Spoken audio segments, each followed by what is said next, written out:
Et bonjour à tous, c'est Maïlan, j'espère que vous allez bien. Alors si vous recevez ma newsletter ou que vous me suivez sur les réseaux sociaux, vous savez que j'ai fait, il y a quelques jours, ma fameuse retraite Qui suis-je que j'avais faite la première fois il y a 6 ans, donc avec Nana Michael, que j'ai retrouvée cette fois-ci en tant que participante à la retraite et non en tant qu'enseignante. Et déjà, ça m'a vachement touchée de voir cette posture d'humilité. C'est pas parce qu'on est maître dans un domaine qu'on est arrivé. On reste élève toute notre vie, sachant qu'elle a 84 ans. Et, et voilà, donc j'avais promis voilà dans ma newsletter de donner un retour d'expérience de cette retraite. Alors il y aurait tellement de choses à dire. Et en même temps, je ne sais pas par quoi commencer. Et je pense que plutôt que de raconter ce qui s'est passé, ce qui n'est pas le plus intéressant en fait, c'est plutôt de vous partager les grosses prises de conscience que j'ai eues. Et il y en a eu beaucoup. Déjà, la première, genre je ferme les yeux parce que ça me permet d'être centrée et de revenir justement à l'intérieur. Alors déjà, pour la petite blagounette, c'est que il y a 6 ans, donc pour ceux qui ont vu ma conférence Se Choisir, qui est disponible aussi sur la chaîne YouTube, vous pouvez aller voir, où je raconte justement mon expérience de cette retraite, où ça a été mon premier gros éveil de conscience. Et j'avais oublié à quel point, en fait, cette expérience a vraiment été un Big Bang, littéralement dans ma vie. En fait, j'en avais un souvenir, je le raconte souvent, mais là, c'est pendant ces 3 jours, puisque j'ai aussi vécu des choses, m'a rappelé en fait l'intensité de ce que j'avais vécu il y a 6 ans. Et comme j'aime l'intensité, bien sûr, même si je sais qu'il ne faut pas venir avec des attentes, bien sûr que je suis venue avec des attentes et bien sûr que mon attente était de vivre à nouveau ce Big Bang, bien sûr d'une autre manière, avec un autre regard, une autre compréhension, une autre profondeur, mais j'avais envie bien sûr de vivre à nouveau ce Big Bang.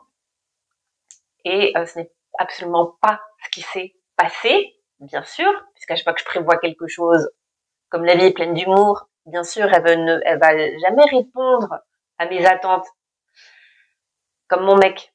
Voilà, pareil. Et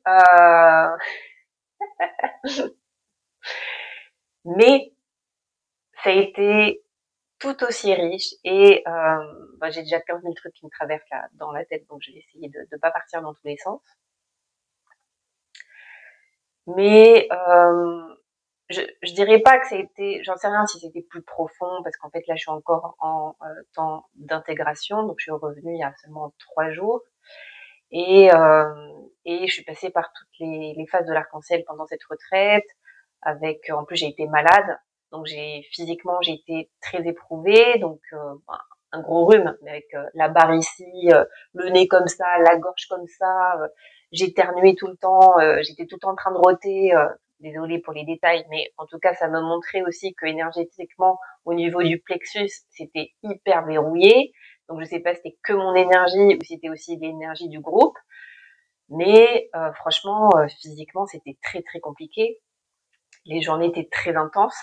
On commençait à 6 heures du matin jusqu'à 22 heures avec très peu de pauses finalement. Et donc le but, en fait, ouais, quand même pour vous raconter un petit peu, le but, c'est de répondre à une des 4 questions que l'on choisit au début de la retraite. Ces 4 questions, c'est qui suis-je, ce que je suis, ce qu'est la vie et ce qu'est un autre.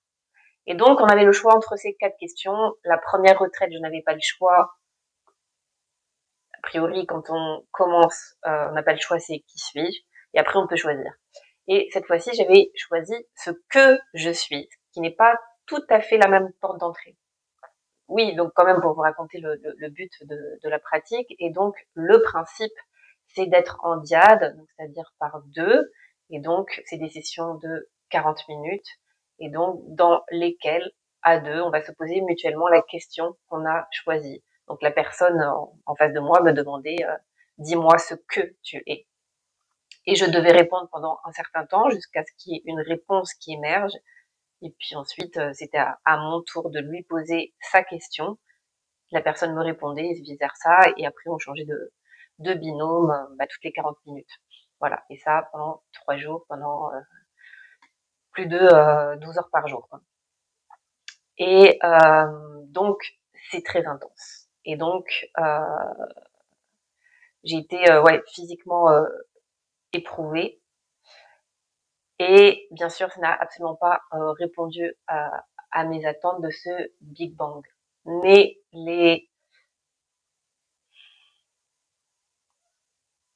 comment résumer? Ce qui a été le plus, en fait, ce que j'ai réalisé, donc je vais vraiment, désolée, hein, je pars en vrac, mais c'est pas grave. C'est que déjà, je me suis aperçue qu'on pouvait avoir beaucoup de sagesse, ce qui est mon cas, en toute fausse modestie, dans le sens où je vois les choses, je comprends les choses, je les discerne. Et donc, naturellement, en fait, j'ai cette capacité à voir les choses, à les comprendre, à les voir, voilà. Mais on va dire de manière assez mentale. Et pourtant, ces choses-là que je comprends, que je capte, elles sont vraies, elles sont vraiment vraies. Et c'est une chose, en fait, d'avoir conscience de certaines choses, d'avoir une certaine sagesse, et ça en est une autre de faire l'expérience directe de cette sagesse et de cette vérité. Et les expériences directes, elles ne se commandent pas. Et c'est comme des éclairs, en tout cas je l'ai vraiment vécu comme ça, comme des éclairs en fait qui vous foudroient, littéralement. Moi ça se traduit par des pleurs, parce qu'en fait par des pleurs, c'est ni de la joie, ni de la tristesse, c'est des larmes de grâce en fait, où je me mets à pleurer et parce que j'ai touché quelque chose, et pourtant ce quelque chose en fait il est tellement innommable que je peux pas expliquer ce que c'est, mais je sais que dans ce moment-là, quand mon corps réagit comme ça, c'est que j'ai touché la vérité ultime. Et en fait, autant la première fois, j'avais pas aussi le même niveau de conscience que maintenant, 6 ans plus tard. Donc peut-être aussi que j'ai pas eu besoin de vivre cette grosse explosion intérieure parce que d'une certaine manière, la croûte était cassée. Et dans le même temps, ça veut pas dire que je vais pas en revivre d'autres en fait. C'est juste que euh, euh, et donc ouais, ce que je voulais dire, c'est que en tout cas, ce que je me suis dit, c'est que le fait que moi, en fait, ce que je cherche, même c'est difficile à expliquer, mais peut-être ceux qui ont vécu l'expérience comprendront. Moi, bien sûr que ma quête ultime, c'est ce basculement total, cette expérience directe, complète de l'unité, de de tomber en fait dans cette vérité, de tomber dans le je suis, parce que c'est ça la réponse au fond. Mais c'est pas intellectuel, on doit être transpercé par cette vérité. Et même si je sens que moi mon basculement n'est pas complet, que je reste encore très identifiée à mon personnage, à mes pensées, à mes émotions, j'ai quand même eu plusieurs justement petits éclairs qui m'ont montré le chemin. Et c'est le but d'un éclair justement. Enfin, puisque le but c'est la fonction d'un éclair, c'est ça foudroie, ça illumine, ça éclaire le chemin, le temps d'un instant, juste le temps de voir la direction. Et ça s'éteint, ça s'arrête. Et en fait, c'est ce qui s'est passé, et je pense que pour la plupart des gens, c'est ce qui se passe, c'est que une expérience, par définition, est limitée. Et donc, moi, j'ai vécu plusieurs petites expériences. Tous les jours, en fait, j'ai eu éclairs comme ça qui m'ont foudroyée et, et qui m'ont montré vraiment ce que j'étais vraiment, puisque c'était ma question, ce que je suis. Et ouais, voilà, il y a plein de choses qui me traversent, mais je vais essayer de plutôt partager ce qui est intéressant pour vous. Et ma plus grande réalisation, même si je le savais déjà, même si je l'ai déjà réalisé il y a 6 ans, c'est comme si là, j'avais accédé à une autre couche de l'oignon. Un petit peu plus, je sais pas si c'est plus profond en fait, mais d'une autre manière, on va dire. Et, et en fait, ça a été comme une grosse piqûre de rappel que on parle souvent de non-dualité.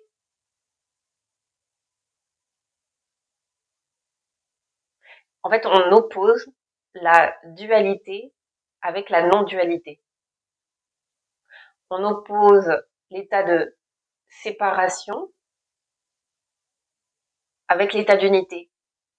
Mais vous vous rendez compte du non-sens. C'est que l'unité ne peut pas être séparée. Le principe de l'unité, c'est d'englober, en fait, c'est de faire un avec tout. Et donc,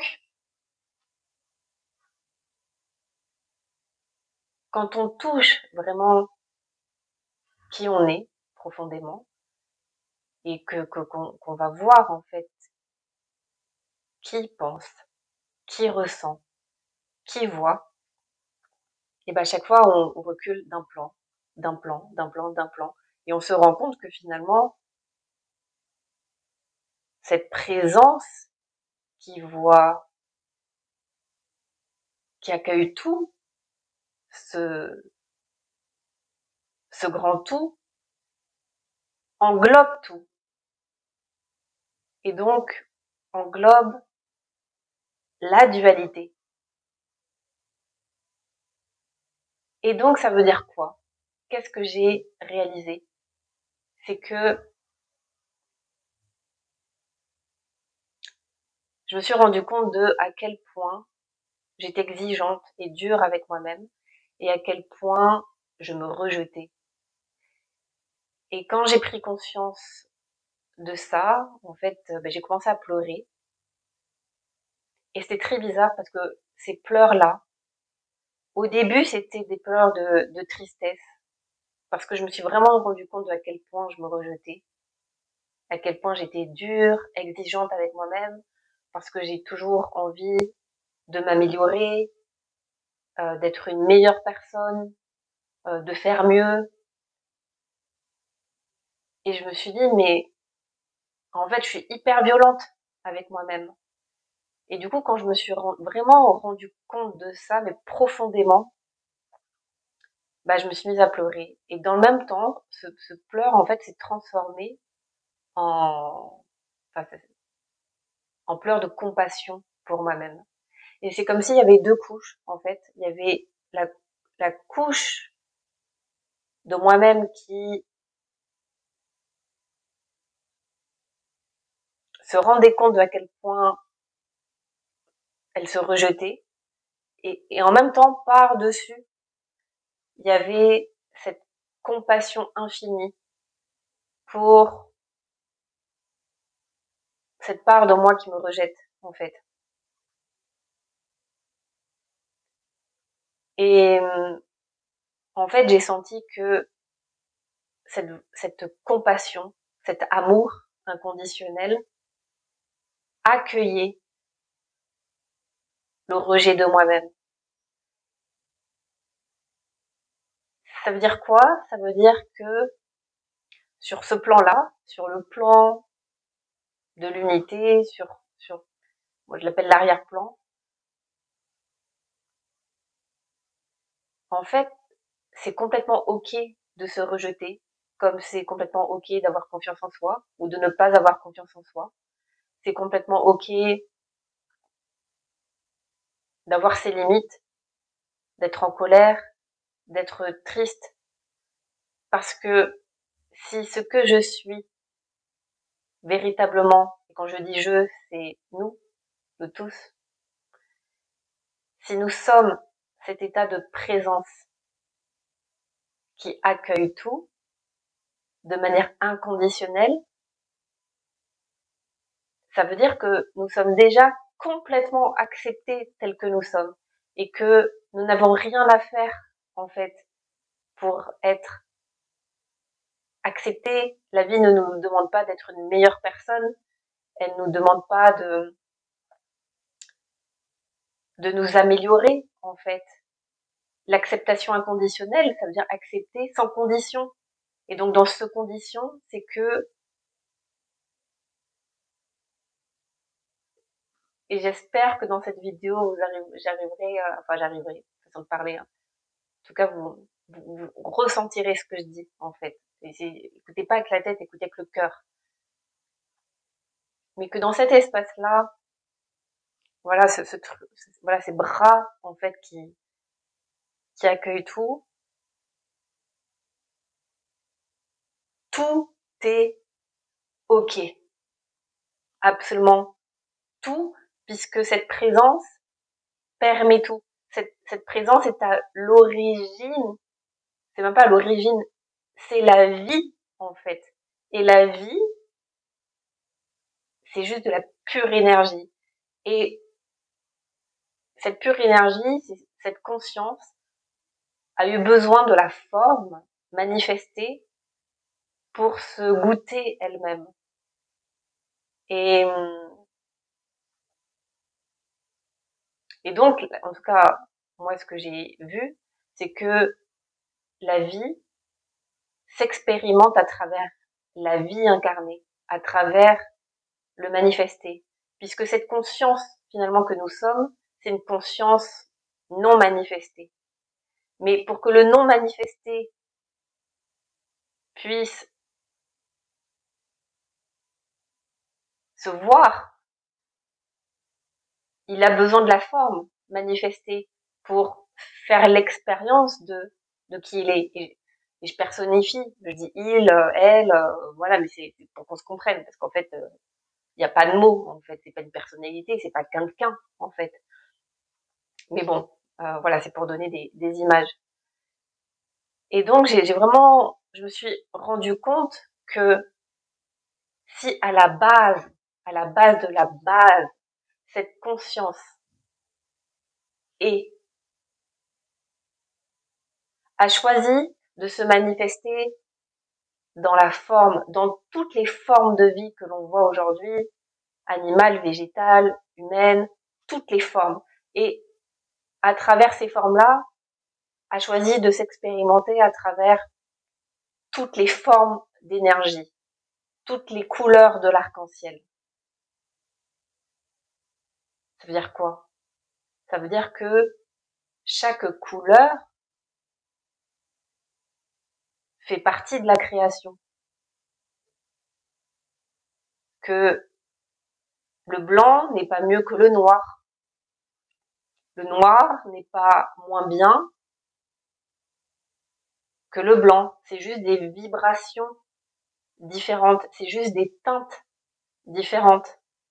Mais ultimement, et si on ramène ça par exemple à des émotions, ou même à des comportements, si la vie a choisi de se manifester dans ces formes-là,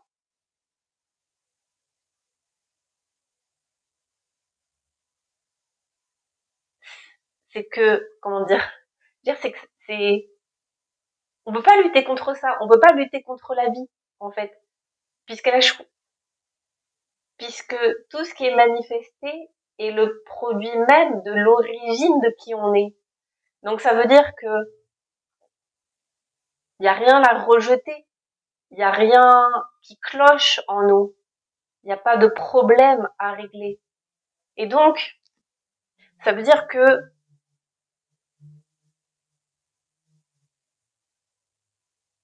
la vie permet tout, sur un plan ultime. Mais sur le plan duel, incarné, manifesté, puisque c'est un plan manifesté, un plan de la forme, ça a des limites. Et donc, ça, c'est soumis à des lois, et notamment la loi de cause à effet. Donc, la colère, par exemple, c'est pas forcément...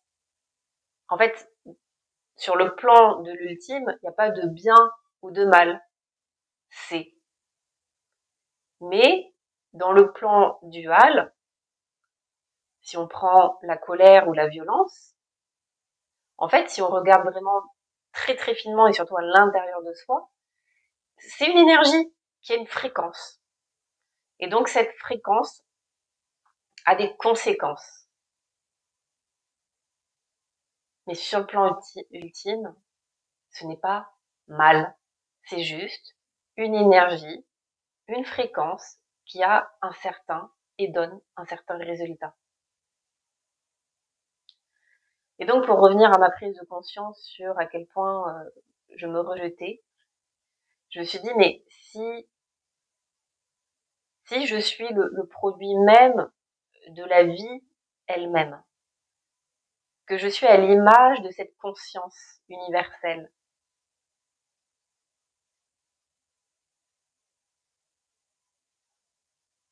il n'y a rien qui cloche, il n'y a pas de problème. Et ça veut dire quoi? Ça veut dire que même se rejeter, ne pas s'aimer, avoir des pensées négatives, souffrir, tout ça fait partie de la vie. Et on n'aura jamais d'explication en tant qu'être humain sur pourquoi. Pourquoi la vie a choisi de prendre cette forme-là? Pourquoi la violence? Pourquoi la famine? Pourquoi la maladie? Pourquoi? Je crois qu'on n'aura jamais la réponse. Je suis pas sûre. En tout cas, moi, je l'ai pas. Par contre, ce que je sais, c'est que ça répond à un ordre divin, à un ordre cosmique. Et que si ça répond à un ordre, au plus grand ordre qui existe, pourquoi moi, mon petit niveau, j'aurais un problème?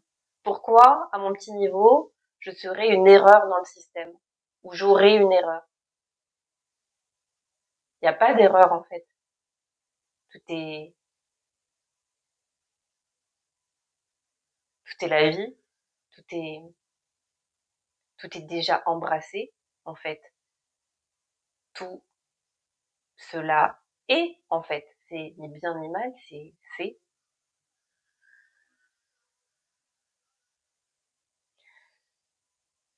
Et donc, ça m'a fait rire parce que voilà, typiquement, à un moment, je me suis, comme j'étais malade, j'avais vraiment des douleurs partout, j'étais vraiment pas bien. Et je me suis dit, mais franchement, bullshit. Enfin, c'est de la merde. Enfin, excusez-moi, mais les gens qui disent, nous sommes uniquement conscience, nous sommes tous un, il n'y a pas de corps, gna gna gna gna gna. Mais bien sûr que je suis un corps, c'est-à-dire que là, je me touche, ça existe ça. Là, ce qui parle, la forme qui parle, qui a pris la forme de Maïlan Ripoche, ça existe et elle est à la fois indépendante, c'est-à-dire que je me prends pas pour quelqu'un d'autre. C'est que moi, là, celle qui parle, elle est vraiment réelle. Cet être humain est vraiment réel. C'est moi qui parle, c'est pas ma voisine. Je suis pas ma voisine, je suis moi. Et dans le même temps, nous sommes tous en fait des vagues uniques qui proviennent du même océan. Et c'est ça le grand paradoxe de la vie, c'est que nous sommes à la fois uniques et limités. Ça fait partie de notre condition d'être humain. Et ça, pour moi, c'est ça la grande acceptation, c'est d'accepter pleinement nos limites parce que ça fait partie de la condition de la forme manifestée, l'impermanence. Et donc, bah, tout est OK. Et donc je peux reconnaître que je suis à la fois ce vaste océan qui régit tout, et en même temps, je suis cette vague unique qui a son propre rythme, son propre mouvement, sa propre énergie, et que si je proviens de l'océan, bah ma vague n'a pas de problème, elle l'est tout simplement. Et donc je trouve que ça permet aussi de se foutre un peu plus la paix, et surtout de constater, ouais, pour revenir au corps, c'est que bien sûr que je suis aussi mon corps. En fait, j'ai pas à choisir mon corps. C'est pas tu choisis d'être identifié à ton corps ou d'être dans cette conscience unifiée. En tout cas, voilà, je parle de depuis l'espace que j'ai réalisé. Peut-être dans 6 mois, j'en fais une autre vidéo et je change complètement de discours. Mais là où j'en suis, c'est que bien sûr que je suis aussi ce corps, et donc bien sûr que on peut être totalement éveillé à sa propre nature océanique. On peut avoir conscience, lapsus, que nous sommes tout, qu'on peut être tout, que nous sommes tout, et dans le même temps, sentir nos limites, avoir nos petits tracas d'être humain, euh, être limité par les douleurs physiques, la maladie, être pris et brassé par nos émotions. Et en fait, mais c'est ok ça aussi. Tout est ok en fait. Tout est ok. Tout est accepté. Tout est embrassé. Et donc, j'ai vu que on peut être éveillé et constipé. C'est les deux. Et c'est pas parce qu'on est éveillé que ça y est, tous nos problèmes s'évaporent, que on a le smile toute la journée.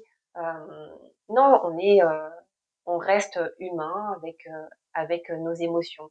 Alors il y a certainement des êtres qui sont dans cet espace de l'arrière-plan de manière permanente. Personnellement, je n'en connais pas. Peut-être que ça existe, mais personnellement, je n'en connais pas. Voilà, après j'ai pas rencontré tous les humains de la Terre, mais je n'en connais pas. Et par contre, je connais beaucoup de gens qui ont eu des expériences directes, qui sont des personnes dites éveillées parce que elles se sont éveillées à leur nature. Elles sont vraiment conscientes de qui elles sont. Elles ont fait du chemin sur elles. Et pourtant, quand je les vois dans leur quotidien, je peux vous dire que ça reste surtout et avant tout des êtres humains, avec leurs petites mesquineries, leurs émotions, leur jalousie, leur tristesse, leur chagrin, leurs espoirs, leurs rêves, leurs déceptions, leurs joies. Et, et en fait, je crois que peut-être que c'est ça juste le but de la vie, c'est de vivre la vie. Et vivre la vie, ça veut dire bah, toutes ces vagues, les grandes, les petites, les downs, les ups. Et c'est juste ça en fait. Je pense que le but de l'incarnation, c'est juste de vivre pleinement la vie, intensément la vie, ce que je ne fais pas forcément, clairement. Et en tout cas, c'est ça que ça m'a montré. Voilà, un très très long partage. Je sais pas du tout si c'est clair, si ça sera utile. Hop, le micro. Je sais pas si vous allez m'entendre aussi. Mais en tout cas, c'était mon retour, peut-être un peu brouillon, mais sincère. Voilà, certainement d'autres vidéos sur des thèmes particuliers. Et d'ailleurs, si vous avez bah, des questions, bah, n'hésitez pas à me les poser en commentaire. Pensez aussi bah, à vous abonner à ma chaîne YouTube si vous avez envie d'être informé des prochaines vidéos. Et puis, bah, je vous dis à très très bientôt.